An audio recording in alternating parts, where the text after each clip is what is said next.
Hundreds of former NFL players have filed a lawsuit in U.S. District Court in Maryland saying that NFL teams, and they're suing all 32 NFL teams, naming their doctors and coaches, saying that the NFL conspired to push painkillers on them while they were playing and push them to continue playing despite the potential damage to their long-term health, saying that it was a decades-long conspiracy to keep them on the field without regard to it. And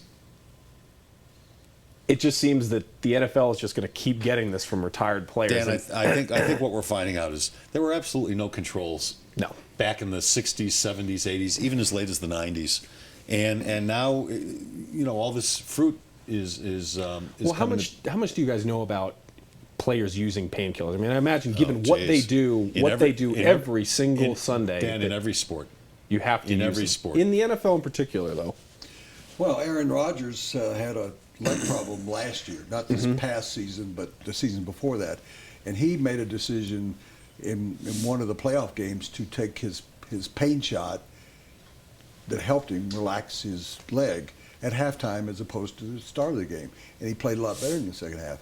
I would imagine that has been commonplace. Imagine is not the right word. I know it's been commonplace throughout the history. I've talked about it. I walked into the locker room of the Broncos in the 70s and saw a guy who was, you could smell the steroids. I didn't know what the smell was, and I was told by the other players, that's I was like, smelling his steroids. It was commonplace for athletes to tell us, I got shot up before the game. I got shot up at halftime. I got shot up on the sideline. It's been going on forever. Only now are we starting to remedy it and control it more. I think and what now needs the to price tags happen, truthfully, yes. Simplify it, is that there should be a record like there is in every doctor's office of when you go or I go, Dan's there, where if they give you a shot of painkiller, they give you pills of any sort, they have to keep a record of it, and that should be the rule in all sports. Is you give a guy a shot, so then the league comes in, our independent doctors, and they check everything that's been done, and they keep up with whether guys had cortisone 4 times in 6 weeks or something. Hey, for pitchers in baseball, cortisone shots were handed out like candy. Right.